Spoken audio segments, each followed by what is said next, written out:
Yo guys, this is eSports Machina, and today I will be giving my personal 2 cents about this whole LCS monetization thing, and also kind of replying to some of the videos made by Richard Lewis, Thoorin, Montecristo, and of course replying to this whole manifesto of wall of text by Tryndamere and Reggie. And those who are out of the loop, this all started from an interview conducted by Scara on Score Esports on their YouTube channel with Reginald. And Reginald was pretty much, big critical about the LCS system, the possibilities when it comes to sponsors, and, training hours, salaries, and growth, and every this type of thing. And then this video was posted on Reddit, and the CEO of Riot Games, Tryndamere, aka Marc Merrill, made this following Reddit comment, and he did edit it afterwards, so you can't find the original one, but I did take a screen cap out of it, which was smart of me because I knew something would probably happen. And Tryndamere has, I think this is not the first time he has edited his messages. And it starts with, "Love me some Reggie, but if he's so concerned about the financial health of his players, maybe he should spend some more of his millions he has makes from League of Legends on paying them instead of investing it on other esports where he is losing money." First of all, that is a very elitist type of a mindset or a statement to be made. A lot of the time, this has been proven pretty much already. The items in Dota, the workshop model, which gives 50% of the revenue to the teams, to the players, like you have, I think Fnatic has a courier in Dota, Navi has one, then you have voice packs, not actually a voice pack, but then you have stickers on CSGO, and a lot of these make actual real money for the teams through Valve. And then you have Hi-Rez with their Smite, which have implemented some of the team skins, not only for the winners of the World Championship, they just have added to one of the more established teams such as TSM to have skins on Smite, which also portion of that money will be given to the teams. I'm not sure what is the percentage, but I would assume it's probably somewhere around 50%. So they support the ecosystem, whereas League of Legends currently is only selling summoner icons, which will give 20% to the teams only. 20% of the icon sales. And the icons are like 250 RP, so it's pretty much non-existent. Rest of the money goes into funding esports. And that is a really bad revenue split. And in terms of this game, which could sustain much more, esports type of content, it could make much more revenue to the teams. But we're going to talk about that later on. So first of all, Reggie has, as he made his statements, I won't be posting it here because it's quite a long wall of text, but he claims allegedly that he has made most of his money through his Solomid website where he has posted guides and stuff, and for the most part I actually believe it's true. He had made a lot of money through his website, and then he had his, he was hosting this TSM Invitational tournament where, he was, having a broadcast way before LCS. And that had to be stopped because the LCS rules, of course, that they have pretty much the monopoly of broadcasting stuff and leaks. And this is, I'm not sure has League of Legends made him millions, but probably, 6 numbers, I would say, 5 numbers at least, in terms of not through the esports itself. I mean, the prize pools are okay, but in terms of the salary, the stipend money is kind of low in League of Legends and hasn't increased since of the inception of the LCS. They only added the coach thing, so they get extra 10k for month or split for the coach, and pretty much that has been the only increase of the revenue for the teams since the inception. I don't think in the very beginning they did have those LCS icons though. I think they came on season 3 or something like that. No, actually that's when the LCS started. Anyhow, I won't be going too much into this whole the meta balancing, the patch timing. I think all the parties, pretty much concluded that they agree with these statements. And then you have, people let's talk about Riot's own sponsors. And this goes into this whole detail about how LCS monetized. First of all, they are not making money. At least they haven't stated that they have an exclusivity deal with Twitch or YouTube right now. They had a deal with Azubu. I'm not sure did Azubu pay to Riot to have broadcasting rights, because it's kind of weird because someone like Hitbox doesn't have those streaming rights right now. And it's just maybe if they're giving them for free, why they're not giving it to Hitbox or BeamPro, which are also prominent streaming website right now. I don't know. It's really weird. And a lot of people, such as Richard Lewis, to quote him, he wanted to see the pay-per-view model. Honestly, I would never sign up to a singular titles. I would not pay for watching League of Legends. I would just not do that. I'm signed to Netflix, for example, but that's because I get a lot of shows. If that bundle would include a lot of other things, maybe I would be interested. Maybe. And if the price would be right. But I would not be paying just for League-only content. I think if you look at like OGN subscribers, back in when OGN, had their own broadcast and they had the HD only available for the subscribers. Otherwise, you had to watch 360p or 480p, I think it was. I don't think there was that many subscribers subscribing to their system, so I don't think that is quite like a working model. We can probably see that in the future, but I just don't think that these people are ready to pay. As someone who has a very, very strong YouTube background and works in the YouTube industry, the pay-per-view model in YouTube totally flopped. Nobody was doing it. The fan funding was a flop. YouTube Red also, not a very successful model. I don't think it will work. I don't think people are very interested unless you're really giving them something like Netflix, a very, very premium quality stuff for free. I mean, for pay-per-view, and I just don't see that happening. Also, Richard Lewis made this comment that Riot should be adding this sort of skins tailored after the LCS teams to give them share of revenue. Let's say like C9, Tristana skin or something like that. First of all, it takes a lot of time to make the splash arts. It takes a lot of time to get the skins made. And you have to understand that there's so many leagues you have 2 LCS, you have LPL, you have LCK, you have LMS, you have all the Brazilian leagues, all of these. There's 50 teams playing all these leagues around?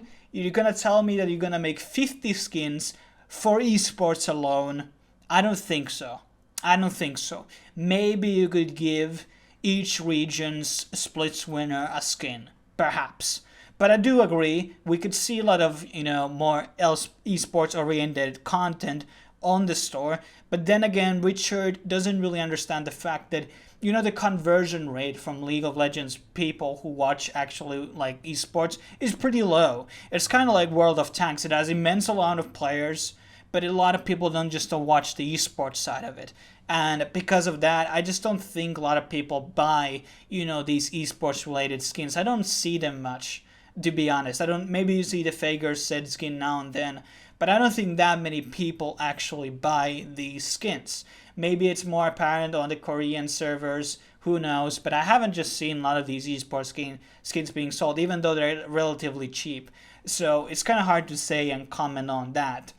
And let's get back to this Trindamir's thing and blah blah blah. And then Reggie made his response to this tweet, where he pretty much, gave on, as I talked about, the whole website things and blah blah blah.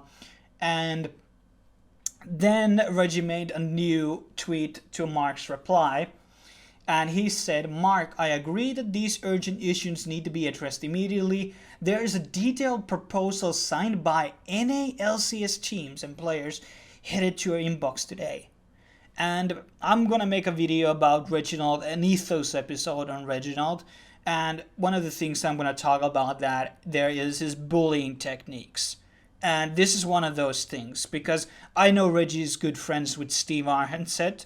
He is good friends with Jack of Cloud9. He is probably, in good terms with Hotshot. And they have this sort of a power triangle, and probably got those other owners, well on this thing.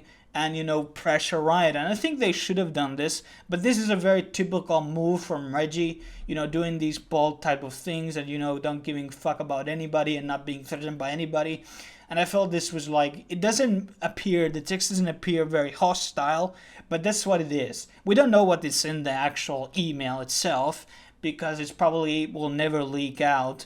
But I think they are very, I think there are probably some demands about things that need to be, discussed. And then it ends up in, LCS forever. I actually don't believe that Riot and LCS is going to be staying around for 20 or 25 years from now.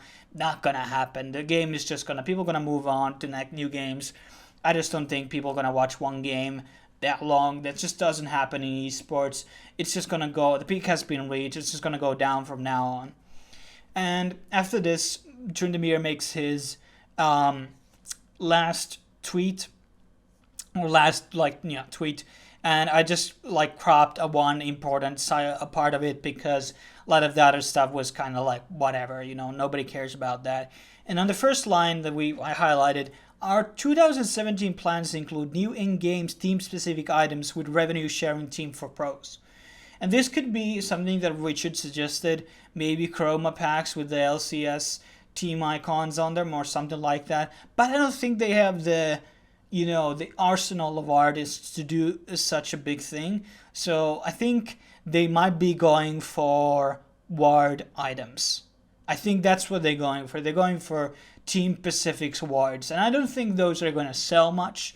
I think people are more inclined to buy them instead of than the summoner icons, but I don't think that's gonna do. I think that's only plausible thing I can see. I don't see them pushing shit ton of esports, skins to buy on the store like that. I don't think that's gonna happen. I think that is very unlikely. So I think they're gonna do that ward thing, because that in scale is only really doable out of all these options. And that could increase some of the sales. I think there will be more people inclined to buy, as I said. But I think it's unlikely that they're going to do anything more drastic. Maybe they have some other ideas. But Riot has been kind of bad at monetizing shit. A lot of people have been asking for, announcer packs for a long time. Nobody wants to hear that old hag on the background. They still haven't done those. I don't understand why. But that could make them a lot of money, because the whales will buy everything from the store. That's their prerogative. That's their, idea. But let's move on. And then he says, working with teams to sell more jerseys. And they had a bit of a drama about this a while ago. I think the Riot was asking too much revenue share from the teams, from the jersey sales. I think both of them, I think Riot might have to lower their, deal. But I think it would be great. I think I would be more lenient to actually buy from the, LCS store, because the prices would be same for each t-shirt and hoodie and all the type of caps and other stuff. And I bought some, Merrill myself. I have Curse shirts and some of C9 stuff. But for the most part, I really think that, this jerseys thing should have been done already, in the very beginning. This should be one of those things that you should have ironed out already. You shouldn't have a lot of problems with this sort of a thing, If the initial, talks don't work, then you go in again and negotiate until you get that fucking deal. This is just normal to real sports. And then the last part of this post, we're exploring a lot more major steps like league sponsorships, franchising, and media rights. I mean, they had already, according to Richard Lewis, so this is all allegedly, they have been talks with ESPN, but Riot didn't want to go with ESPN because they didn't want to give them too much creative control over their product, and ESPN was like, yeah, fuck you guys then. And I think that was being kind of as Richard also mentioned on his videos, he talked about the Coke sponsorship, why Coke left, because they got a pretty shitty deal, because Coke wasn't really they didn't do a fucking Coca-Cola skin in the game. I mean, Smite, for instance, they have an Alienware raw skin in the game. And I think I've seen other games that have been adding these sort of Alienware, Air Mech. A lot of games have Alienware exclusive items. And Alienware was also sponsor of Riot at one point in the LCS, and so was American Express. And I think those are all the sponsors. And then you had Korean Air for the Worlds when they were in Korea. But for the most part, pretty lackluster done job for the sponsors. And I think the LCS, as they said, they don't make any money out of it. But Monty did talk about it on his video that, Riot has certain metrics where people watch LCS and see certain skin play, like somebody plays the Faker Zed skin on the fucking LCS. Somebody's probably gonna buy that skin. There's gonna be, people who go purchase that stuff. Somebody who might. No, I don't know what that percentage is. I'm not like, I don't think like people who watch basketball, I'm gonna go buy a basketball after this. I don't know how true that is. I can't comment on that, but I think Monty made a really good point. And he also made a statement that, I think Riot only wants to, quote, so Riot only wants to have no sponsors, so the only actual sponsored thing is the game itself. So that is the only product they want to show, so people buy stuff from the game. But it hurts the ecosystem because they're not giving enough money to the teams, and they're not really, sharing a lot of the actual money. I mean, the Fnatic, TPA, and SKT, they're not making any money of the skins released on the game. Not even a fraction of it. They could make a real good money out of it. I could even say more, perhaps, than the actual world's first prize. I think they could make more money from those skins having a 10% cut. I think those skins sell a lot. I think they're really good sales. And that might be because they're not sharing. I don't think they...